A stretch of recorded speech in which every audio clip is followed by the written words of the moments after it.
Identidad, cultura y el acontecer diario están en La Hora del Museo. Que a partir de ahora el periodista Luis Cruz nos invita a un encuentro cotidiano con nuestra historia. Aquí comienza La Hora del Museo, un programa del Museo Histórico Nacional USACH 94.5, la radio de un mundo que cambia. Hola, ¿cómo están? Sean muy bienvenidos y bienvenidas a un nuevo capítulo de La Hora del Museo, tu programa de entrevistas favorito, el programa del Museo Histórico Nacional, que siempre nos sorprende en la señal de Radio USACH 94.5 FM y también a través de diariousach.cl. Y les cuento que el día de hoy nos va a acompañar la abogada y escritora Carolina Yamet para contarnos acerca de este libro. Lo voy a mostrar en cámara. Está preciosa la tapa. Se llama Niños chilenos del siglo XX, un relato coral. Este es un volumen que nos invita a adentrarnos en la vida íntima de los chilenos a través de diversos testimonios de la infancia. ¿Cómo estás, Carola? Hola, ¿qué tal? Muy bien, gracias. Gusto tenerte acá en La Hora del Museo para hablar de este trabajo tan notable, ¿no? Este trabajo que nos permite viajar a través de un siglo de historias de infancia. Sí, así es. Oye, cuéntanos, ¿qué te llevó a buscar testimonios de infancia? Me interesa saber por qué te interesó trabajar este tema y también a través del formato de testimonio. Bueno, yo tengo un trabajo anterior que también lo hice en base a testimonios, un libro que se llama Añoranzas culinarias del siglo pasado, y ahí entrevisté a 45 personas que me relataron sus recuerdos de infancia de las comidas caseras. Ya. Es un libro ilustrado muy lindo. Y bueno, te relato ese libro porque ahí surgió este gustito mío por el tema de los testimonios. ¿Ya? Como que en algún minuto me di cuenta de que relatar mis experiencias, por ejemplo, en ese caso, en relación a las comidas ricas, ¿ya?, o no tan ricas, no tenía la misma fuerza que si yo le pedía a mucha gente. Mira, para serte franca, es algo que se me metió en la cabeza, ignoro cómo. Como ese libro tuvo tanto éxito, ¿ya?, me quedé pensando dónde más hacer ese ejercicio. Y me surgió en forma muy natural de la misma y propia añoranza de mi propia infancia. Ya yo miraba mi infancia con añoranza, disfruté mucho mi infancia, juegos, lecturas, experiencias, y también de comprender que toda una forma de vivir la infancia estaba, por así decirlo, pasando de moda, quedando atrás. Y otra cosa no menor. Como yo nací en el año 61, hice el tránsito de un siglo a otro. Y en un minuto, no sé, 2006, 2004, 2010, no sé, de repente dices, yo me crié en el siglo pasado. El tema de el siglo pasado para mí fue muy potente, porque en mi infancia, el siglo pasado era el siglo XIX. Claro. Entonces de repente es como, no, el siglo pasado es el siglo en que yo nací. Entonces, todas esas ideas como que hicieron su clic en mi cabeza y dije, así como rescaté las comidas de casa, voy a rescatar relatos de infancia. Ya, bueno, me gusta esta historia. ¿Y cómo llegaba a establecer las fuentes, ¿no? ¿Con quiénes hablaste? ¿Cómo fue el proceso de recolección y registro de los relatos? Porque una cosa es decir, bueno, quiero hacer un libro con muchos testimonios, pero otra cosa es salir a buscar gente que te quiera hablar, gente que te quiera abrir. Además, la infancia no para todos es un momento agradable. Hay gente y en el mismo libro aparecen, ¿no?, infancias bastante terribles, podríamos decir. Entonces, cuéntanos un poco acerca de eso, del proceso de recolección y de registro de los testimonios. Bueno, como te podrás imaginar, fui hacia las personas que me dieron su testimonio sin ningún prejuicio. Mi primera idea fue, tengo que entrevistar primero a la gente más mayor, ¿ya? Entonces me focalicé en buscar gente muy mayor. no pude encontrar gente que hubiese nacido entre 1900 y 1925 en condiciones de darme testimonios. Entonces, como el libro se divide en 4 partes, de 25 años cada uno del siglo XX, la primera parte consiste en relatos tomados de biografías y de autobiografías, ya generalmente de escritores chilenos como Pierre Jacomet, como Roberto Merino, como Pablo Neruda, Bolona Tate, Del Boy, Mónica Echeverría, etc. Está muy interesante porque además tienen ese plus literario. La primera persona que yo pude entrevistar había nacido en 1926. ¿Qué hice yo? Como tú bien ves, entrevisté a más de 60 personas. Claro. Ya decidí para todos lados. En primer lugar, con mucha conciencia de que hubiese mucha diversidad en cuanto a orígenes y experiencias socioculturales y económicas, y también geográficas. No pude hacer lo que habría deseado, hacer un viaje por Chile, ¿ya? Que habría sido como lo que yo debía haber hecho para esto. No obstante, como estuve unos buenos 3 o 4 años haciendo este trabajo, tuve muchas oportunidades, entonces andaba con la antenita bien paradita. Entonces, en un viaje al norte, pregunté, ahí en la región de Atacama, ¿hay alguna persona acá bien mayor que tenga buen relato? Porque ese es otro tema. Yo tengo que encontrar gente que tenga buen relato. ¿Cachai? O sea, hay personas que les gusta hablar de su vida y son entretenidas. De hecho, tengo personas que yo les he dicho, o sea, tú deberías ser escritor porque relatan unas cosas maravillosas, hasta terminan así como una novela. No todo el mundo te puede contar un buen relato. Y esta señora tenía un relato extraordinario. Fue en la región de Atacama. Es en la región de Atacama. Es el primer relato que aparece en el segundo periodo de 25 años. Claro, del 26 al 50. Claro. Entonces, ella... Bueno, no sé si en algún minuto podemos leer un poquitito, sí, porque es muy hermoso. Mira, incluso yo lo traje más o menos marcadito. Es el testimonio de Ana.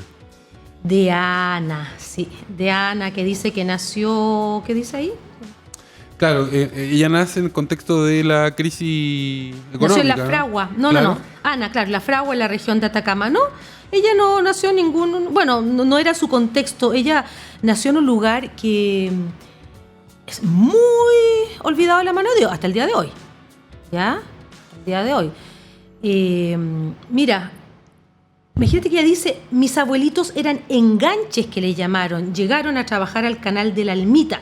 O sea, sus abuelitos tienen que haber sido de principios del siglo XIX. ¿Sabéis lo que eran los enganches? No tengo idea. ¿Qué eran los enganches? Eran verdaderos esclavos. ¿En serio? Sí. En Chile se traía gente que se la traía engañada a trabajar a distintos trabajos de... No estaba el ministerio que hicieron ahora ni nada. Entonces, si había que hacer un trabajo, se traía a la gente. Y entiendo que se les adelantaba plata. Si hay algún historiador experto que me corrija, por favor, no soy experta en esto. Se les adelantaba plata y después se los hacía sentir que debían esa plata y se los hacía ir a estos lugares. Y esos eran los enganches. Era una semi-esclavitud, por supuesto. No era transparente esto. Claro. ¿Ya? Así, y Ana, ¿tú la encontraste en la región de Atacama? Claro, no la conocía y fue maravilloso todo lo que cuenta. O sea, bueno, muy, muy sufrida, pero muy sufrida. Pero yo, por ejemplo, puedo contar cosas lindas como, para jugar hacíamos juguetes de un tarro, un palo. Jugábamos trabajando de comerciante. Yo tenía negocio. La azúcar era la arena finita. Los montes dan unas hojas churruscas que caen al suelo. Eran los fideos. Vamos a hacer una fiesta, decíamos. Y hacíamos un mono de palo, le poníamos ropa vieja y hacíamos una procesión con el santo. Porque mi abuelita nos llevaba a la fiesta del tránsito, fiesta muy querida, el 15 de agosto. ¿Tú sabes lo que es una fiesta en el norte? ¿Una fiesta religiosa, dices tú? Exacto. Una fiesta es una procesión de un santo. Y era la fiesta. Y los niños jugaban a la fiesta a hacer una procesión de un santo. Entonces tú empiezas a ver los múltiples links que empiezan a ver en cada parte de Chile. Esa es como la persona...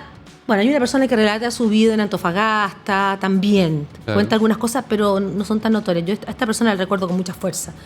Carola, te tengo que interrumpir. Por supuesto. Vamos a hacer nuestra primera pausa de esta hora del museo. Sin embargo, nos queda harto tiempo. Se nos pasó volando. Para seguir conversando acerca de niños chilenos del siglo XX. Un relato coral. Lo muestro acá en cámara, el libro. es de mi invitada del día de hoy, la abogada y escritora Carola Llamet. Quédense en la sintonía de la hora del museo, porque luego de esta pausa volveremos con más entrevista.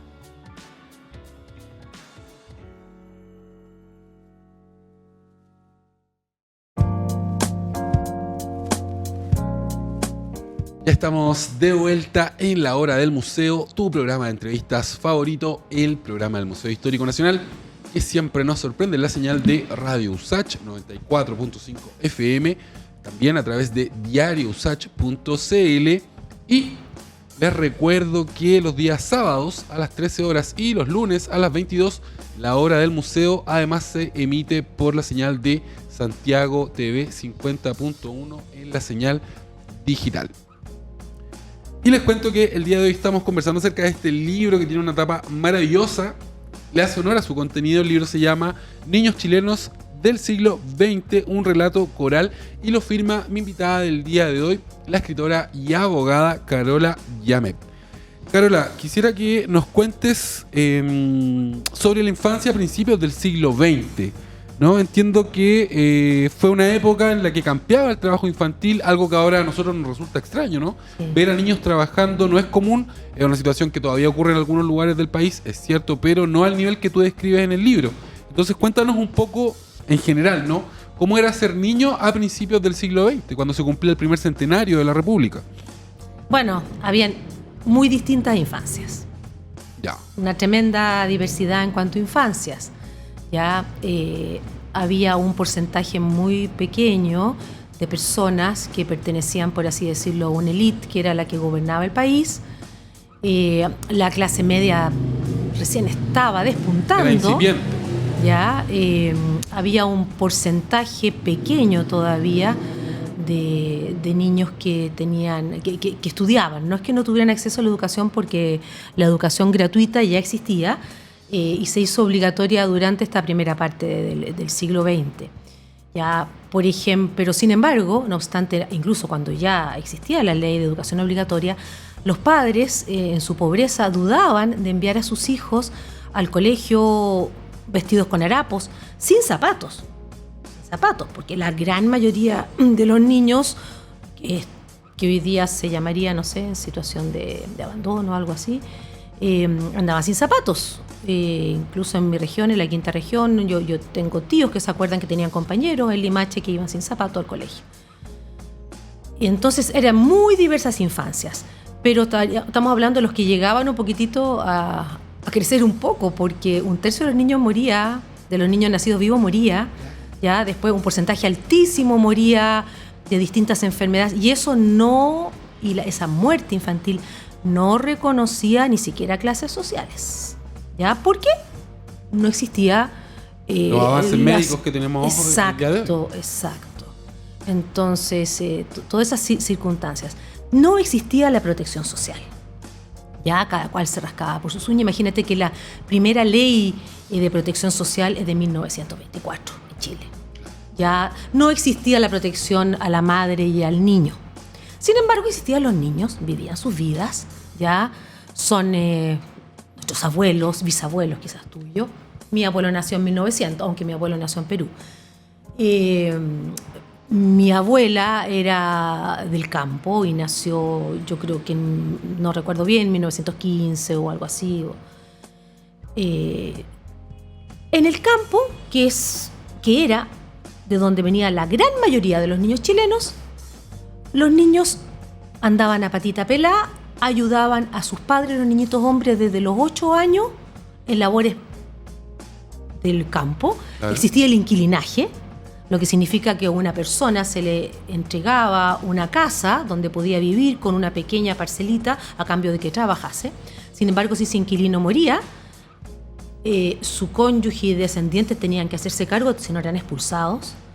¿Ya? La verdad que el trabajo era tanto que casi no les alcanzaba, y la cantidad de niños no les alcanzaba para sembrar sus chacras. Había un porcentaje de nutrición infantil, creo que cerca del 40% más. Es muy impresionante. A mí incluso me llamaba mucho la atención, porque yo pensaba, bueno, si estaban en el campo, tenían una vaca, no sé. Es lo que uno piensa, ¿no? Nadie se muere de hambre en el campo. Tengo la sensación no me ha quedado muy claro, pero tengo la sensación de que vendían quizás la leche, porque tampoco había mucha conciencia, porque no había esa cultura de que la leche era algo necesario para los niños, por ejemplo. Ahora todos lo damos por hecho, pero para llegar al punto actual, que ya hubo claridad absoluta, digamos, durante el gobierno de Allende, en que era la campaña del medio litro de leche, exacto. Claro, ya había conciencia absoluta de eso y de antes, ya en el gobierno, en el gobierno de Frei. El deporte, la alimentación, la educación, todo eso fue algo que se desarrolló. El tema tan simple como la leche, los papás no sabían que si le daba leche a sus hijos evitaba la desnutrición. No sabían. Entonces probablemente creo, porque nunca he podido captar bien eso, que ellos privilegiarían quizás vender la leche o los quesos para comprar quizás mote, maíz, harina, claro. Cosas que les diera la sensación de estar comiendo, quizás la leche no les daba tanto. ¿Y qué me abrió eso? Porque creo que la entrevista a Luis Corbalán, si no me equivoco, él cuenta que él se levantaba muy temprano a acompañar a su mamá a ordeñar las vacas, y ahí él tomaba leche, y en algún minuto, si no sé, él es otro que dice, y gracias a eso yo crecí sano.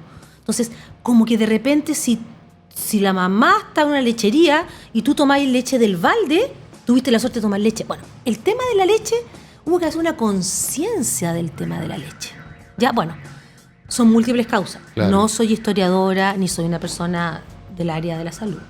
Claro. Solamente me remito a los relatos y a las reflexiones que me han producido esas voces que son muy diáfanas, muy directas. Carola, quisiera que nos cuentes también sobre el testimonio de Benito Salazar Orellana. Él es el papá del Premio Nacional de Historia, sí, Gabriel Salazar. Él escribió las memorias, ¿no? Memorias de un peón cañán. Maravilloso. Bueno, él escribió, yo no sé qué formato tendrá en origen, pero Gabriel Salazar recolectó, creo que eran diarios de vida o carta. Una cosa muy impresionante. Yo justo hoy día venía reflexionando qué lindo como son los dones, porque piensa que este hombre dice, siempre que él se salvaba de una, y yo me salvé de la muerte porque Dios me tenía destinado a ser padre de familia. Él lo dice, él era un hombre muy religioso.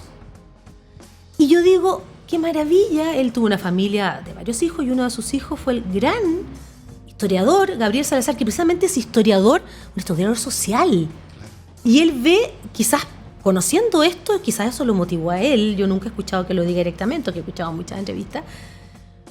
Su padre fue un hombre profundamente espiritual, una gran inteligencia para mirarse hacia el interior y de ver una línea, un hilo conductor en su vida.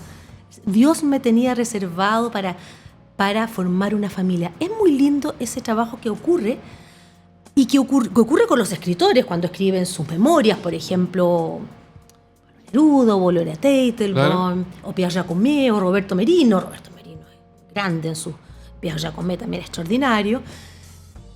Sin embargo, mis entrevistados, al ser entrevistados y al verse en la tesitura de tener que mirar su vida con perspectiva, encuentran como un hilo conductor. Mira, a través de este ejercicio de memoria. En el fondo como que los obligas a ser escritores del relato de su vida, porque como una vez me dijo un gran amigo escritor, me dijo, Carola, no existe la realidad, solo existen los relatos. Los relatos. Oye, en este capítulo también aparece mencionada la infancia de dos grandes escritores de nuestro país. Por una parte está la infancia de Pablo Neruda y la infancia de Teresa Bilsmont, que son muy contrastantes, ¿no? Porque la Teresa Bilsmont es como muy de clase alta, en cambio Neruda tiene otra... Claro, Neruda... Es un niño del sur, digamos, no nació en la pobreza extrema. No, su padre era un empleado ferroviario, claro. Pero él pierde a su madre siendo muy niño, después su papá... Pero tiene una maravillosa madrastra, claro. Maravillosa. Él tuvo una vida hermosa, ¿ya? Y eso pienso yo que contribuyó, y además que él es tan sensible y sentía los aromas y recuerda todo, hasta una cosa maravillosa que él recuerda, porque a mí lo que más me ha conmovido en este trabajo es conectar con esas lucideces, ensoñaciones, esa percepción del tiempo extendido, ese vivir un momento presente extendido, el estar atento a miles de detalles que surge en forma muy natural en muchas entrevistas. Por ejemplo, vidas de niñitas con animalitos, o la conciencia absoluta del momento en que aprende una persona a caminar. La sensación maravillosa de dar un paso después de otro, subir una escalera, o de correr por primera vez. O la sensación extraordinaria de una persona que siente tremenda envidia en un acto de fin de año en que le tocó ser el rey mago y que le tiñeron la cara con betún, y cuando salió a la casa, ¡qué lindo se ve! Con sus ojitos azules. Y él llega lindo, con sus vestidos dorados, cuenta así, y llega, y resulta que nadie lo miraba a él, sino un niño que estaba ahí, una guagua, que era Jesús, y que todos le hacían reverencia a Jesús, y su primera envidia de su vida. Fue el niño Dios. Claro, entonces, esa conciencia de estas pequeñas cosas es lo maravilloso que está en el relato de Pablo Neruda cuando recuerda a él, porque eso es lo maravilloso de, bueno, esta persona que te relato yo, que del ojo azul y todo, es un escritor también. Me he dado, bien bonito, porque me he dado cuenta que las personas que somos escritores tenemos desde muy pequeño una tremenda conciencia de Carola, cada uno de los momentos. Tenemos que hacer la pausa, sin embargo, nos queda tiempo para seguir conversando acerca del día de hoy. Niños chilenos del siglo XX. Este libro está disponible en librerías. Búsquenlo bajo el sello RIL Editores. Lo firma mi invitada del día de hoy, la abogada y escritora Carola Llamet. Quédense en la sintonía de Radio Usach porque ya volvemos con más Hora del Museo.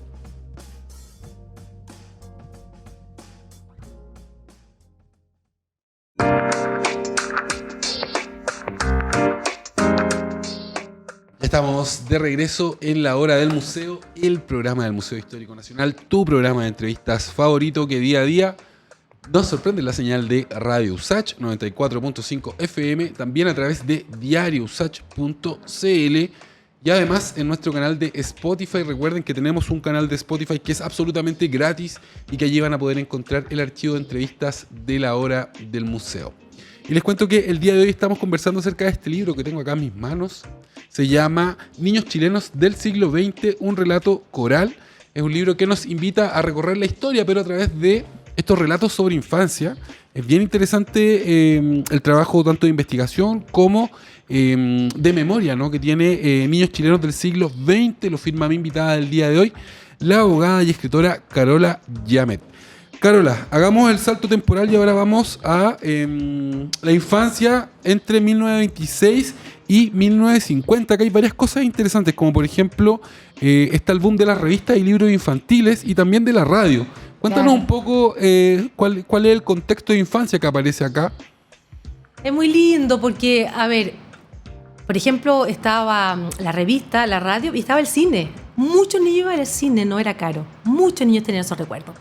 La revista, la más conocida, quizás algunos televidentes o auditores se acuerdan haber visto alguna vez en su vida o haber leído quizás la revista El Peneca. El Peneca. Claro, que empezó en 1908, creo, por ahí. Primera década, y tuvo su boom en esta segunda, cuarto, sobre todo siguió después de la muerte de Coré, que fue el gran ilustrador. Coré muere en 1950. Esta es una revista que, si queremos hacer alguna equivalencia, igual todavía bien vintage la equivalencia, la voy a hacer con la revista Mampato. Claro. ¿Ya? Que es una revista de mi generación que llegaba a precio relativamente módico. Creo que la revista Peneca era más módico aún. Por ejemplo, la familia de mi mamá, mi abuelo era un sastre y eran 6 hermanos, así que muy, muy, muy reducida el dinero como para algún extra. Tenían la revista El Peneca, la compraban, creo que llegaba los sábados y la leían todos. Una revista que enseñaba, como en esa época, poesías, habían cuentos, los niños podían enviar algunas creaciones suyas y habían historias, series, pero generalmente de libros conocidos. Como yo tuve la suerte de leerla, porque en la casa de mi mamá había colecciones empastadas. Entonces, por ejemplo, me acuerdo haber leído Genoveva de Brabante, por ejemplo. Ya eran colecciones. Y la radio, habían, por ejemplo, en Valparaíso, de la región de donde yo soy, tenía un tío que iba a cantar, creo que la hora de la hada madrina. Entonces los niños hacían obras de teatro, cantaban, y ahí surgieron algunos pequeños artistas o futuros artistas. Era como la tele de ahora. Claro.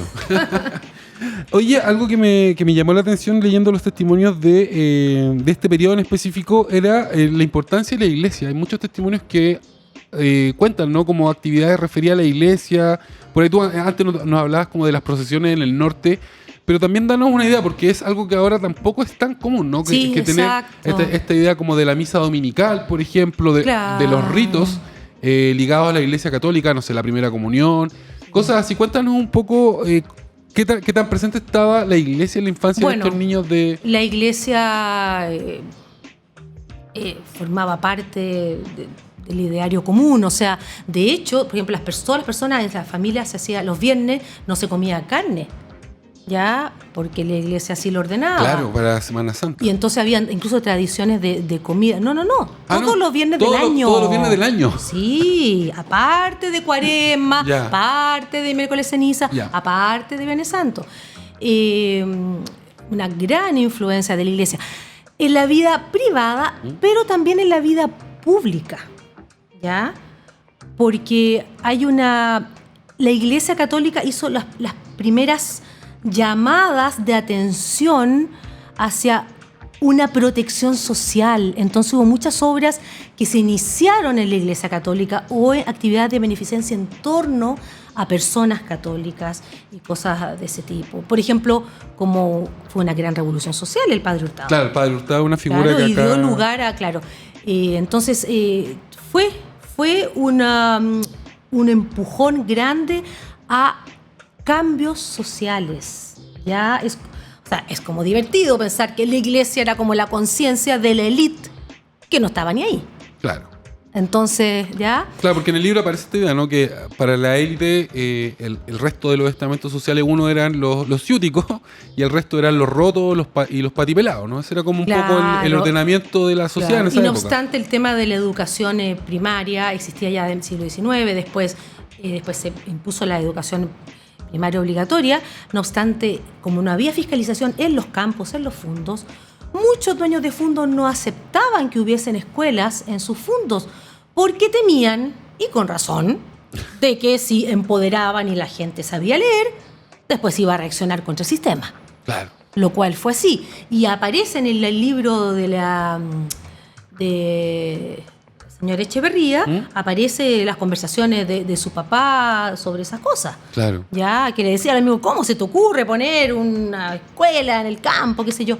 Entonces estamos viendo todo un proceso social en que en un principio cada uno se rasgaba con sus propias uñas y si te tocó nacer en la élite, qué rico, y si te tocó nacer abajo, qué pena, y bueno, veremos lo que haces y se produce un cierto ascenso, pero protección no tardó en llegar la protección social. Oye, un testimonio que me sorprendió de este pasaje, ¿no? Que va de 1926 a 1950 fue el de Eduardo. Recordemos que esta es el periodo donde se provoca la Segunda Guerra Mundial. Sí, y Eduardo es un niño que nace en Temuco, y él parte definiéndose como nazi. Sí. Y decía, a mí no me gustaban los judíos, y cuenta que le hacía como travesura a una persona que vivía en el piso de abajo. Sí. Cuéntanos un poco acerca de ese testimonio que me pareció bien curioso, ¿no? Pensando también ahora que... Es la diversidad en ese momento. Tú tienes que pensar que en un momento ser nazi no era algo mal visto, po. No, en Chile. Hasta que perdieron. Exactamente. Al principio era como yo soy de aquí, yo soy de allá, claro. No sé de tal. Claro, y él es de ancestro alemán, europeo, entonces él lo contaba y como que me lo contaba y se reía, pero me lo contaba como algo valioso para que yo viera cómo él miraba. Obviamente él no mira eso así. Pero él se mira y dice, yo me imagino. Y había, mi infancia, claro. Claro, y había una persona arriba a quien yo molestaba. Sí, él se definía como nazi. Claro. Era como, yo soy nazi. En Chile durante la Segunda Guerra Mundial había personas que estaban de un bando o de otro. Claro. Dependía un poco... A ver, yo creo que la mayor parte del pueblo chino no sabía, pero si, no era lo mismo que tú fueses descendiente de inglés, que tú fueses descendiente de alemán, porque en Chile siempre también hubo una inmigración importante. Entonces también tenemos que pensar que dentro de esa diversidad también hubo hijos de inmigrantes, siempre. Claro, mira, voy a leer como parte de este testimonio. Yo nací en 1937 en Temuco, eran los tiempos de la Segunda Guerra Mundial. Recuerdo que mi padre escuchaba la BBC y la radio Moscú. Se hablaba mucho de eso. Yo me sentía nazi, odiaba a los judíos porque en la calle había un cierto ambiente antijudío. Ellos eran malos para mí. Es curioso ver, ¿por qué me sorprendió tanto este testimonio? Porque él habla de que hay una suerte de antisemitismo que se percibe en la calle, ¿no? Pero yo creo que es por la zona. ¿Dónde Sí, dijo es él? de Temuco. Claro, entonces piensa que ahí son zonas de alemanes. Claro. Entonces claro. todos somos alemanes, todos somos antisemitas, qué bacán Hitler. Claro, como Alemania resurgió, exacto. O sea, eso hacemos los seres humanos, nos reunimos en grupo y nos mimetizamos y nosotros somos los buenos y los otros son los malos. Esa es la historia de la humanidad. Nosotros Claro. somos los buenos y los otros son los malos. Claro, tenemos que hacer nuestra tercera y última pausa. Sin embargo, todavía nos queda un bloquecito para seguir conversando Qué bueno. acerca de niños chilenos del siglo XX junto a mi invitada del día de hoy, la escritora y abogada Carola Llamet. Voy a mostrar acá el libro en cámara por si lo quieren buscar en su librería favorita, en su librería amiga. Quédense en la sintonía de Radio Usach porque ya volvemos con más Hora del Museo.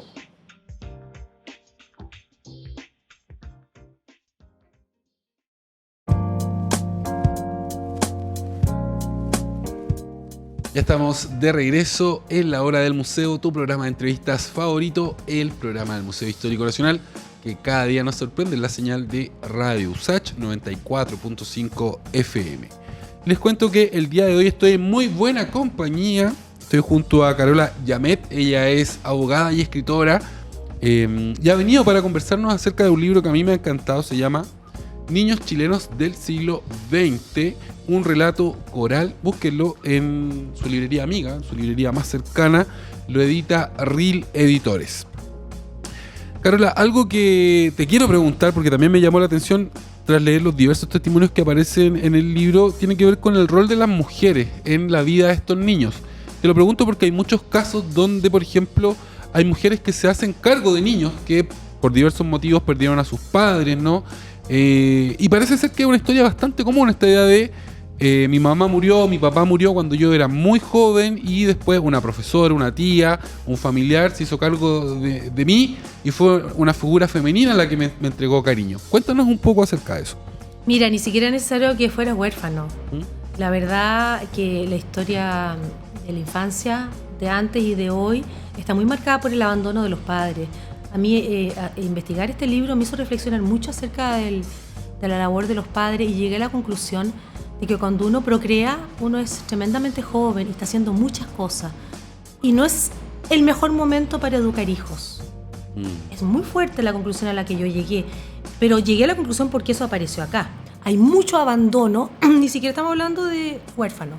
Bueno, pero lo bonito es que en toda la vida de estos niños aparecía generalmente alguna mujer. Y se repitió mucho en mi libro, en múltiples testimonios, mi nana, mi abuela, mi profesora. Mi profesora, hay un caso donde es una profesora la que adopta, ¿no? Caso, hay varios casos. Mi profesora me salvó, otro caso. Mi profesora se dio cuenta que yo tenía que trabajar y por eso me quedaba dormido, entonces ella me hacía clases aparte a mí. Yo le puse el nombre de mi profesora a mi hijo, cuenta otro entrevistado. Mi profesora me invitaba a tomar té. Los profesores nos mostraban otro mundo. Mi profesora de piano me mostró una casa más linda. Las nanas maravillosas, en ese vacío que se produce cuando no está la mamá en la casa, trabaja afuera o hace vida social o lo que sea, ellas están siempre haciéndole una sopa y pillo, una friturita, jugando con los niños, abrazándolos, maravillosos personajes, las trabajadoras de casa particular, llamadas nanas cariñosamente en Chile, que son verdaderas madres universales, ¿ya? Y la abuela, muchos relatos de abuela que se hacen cargo. Cuando uno ya es mayor, como yo que soy abuela, voy para el 8º nieto, es el momento de más paz interior. Es el momento, quiero pensar, que de más sabiduría, que tienes mucho más para entregar. Y por un fluir natural de la existencia, esos espacios, cuando hay espacio de abandono, lo van cubriendo las abuelas, ¿ya? No es mi caso, porque mis hijas cuidan muy bien a mi nietecitos. Pero por lo menos deseo de decirle algunas cosas sabias a mi nieto. En el siglo XX se dio muchísimo. Que las abuelas muchísimas mamás vivían en las casas. Claro. Las abuelas vivían en las casas. Entonces, de este trabajo se me hizo evidente algo. Que hubo 3 raíces potentísimas que acunaron a los niños chilenos del siglo XX y que fueron las abuelas, las nanas y las profesoras normalistas. Ya. Maravilloso, es maravilloso. Si ustedes lo leen, van a ver cómo eso fluye. Oye, y hay de acá un agradecimiento hacia esas mujeres. Y en este periodo, que es tu periodo, que es el que va de 1951 a 1975, Sí. Hay cambios bastante notables respecto a los 2 periodos anteriores, Sí, ¿no? hubo un cambio grande, social, de educación, claro, de todo punto de vista. Político también hubo un ramazón político. Claro, porque hubo gente acá que nació justo después del golpe y durante el golpe. Sí. Oye, nos queda poco tiempo, así que vamos a tener que hacer el salto temporal rápido. Quiero que vayamos a hablar de mi generación, la que va del 76 al 99. Me gustaría preguntarte por el impacto que tuvo la dictadura en las infancias de mi generación. ¿Qué es lo que aparece en los testimonios? Bueno, creo que 3 testimonios, no tengo muchos testimonios de esa época, creo que donde menos tengo, pero ahí, siendo pocos, tengo 3 testimonios. Uno es una persona que nació acá y que tuvo que vivir en el exilio, con todo eso, muy, muy fuerte. Después otra persona con su padre desaparecido y toda su vida hasta el día de hoy, es una mujer que vive con eso. Y bueno, y después su mamá se emparejó con un personaje muy potente de la lucha contra la dictadura, un abogado muy prominente, y recibió atentados a esta persona en su casa, ¿ya? Y la otra persona relata ya desde solo la mirada infantil como el día del golpe. La verdad que no tengo claro si es el mismo día o tiene alguna pequeña confusión, pero todo el impacto que hubo en el colegio, luego esconder a su papá, luego cuando entraban siempre los militares a su casa, trajinaban todo, robaban dinero. Entonces estos niños se criaron con esa angustia permanente de oír que personas desaparecían, Claro. de su papá desapareció, una ausencia, de ver esta violencia dentro de su casa, de ver a sus padres angustiados. Bueno, y además, como lo dice el informe Rettig y todos esos informes, hubo niños que fueron engendrados en la cárcel, hubo niños que murieron, hubo niños torturados con su familia. Así que no, fue muy, muy devastador desde muchos puntos de vista. Yo tengo al menos 3 testimonios que evocan eso. Y porque, claro, también cuando se analiza a esta generación, claro, podríamos decir todos los que nacimos entre el 70 y el 90, fueron los que nacimos en dictadura, pero después viene otra generación que es la que nace en democracia, ¿no? Que ya es una generación, algunos hablan de la generación sin miedo, ¿no? Que crecen Claro. bajo otro contexto. Cuéntanos también un poco cómo cambia la mirada respecto a esta nueva generación que nace en democracia después de 16, 17 años de dictadura. No tengo tan claro cómo cambia la mirada, creo que no tomé suficientes testimonios como para eso, además que está demasiado cerca, ¿ya? Es la generación de mis hijos, por ejemplo. Creo que hay vivir una verdadera infancia sin conciencia de temas políticos. Si se puede decir una verdadera infancia, porque la infancia es eso, es vivir en la inocencia.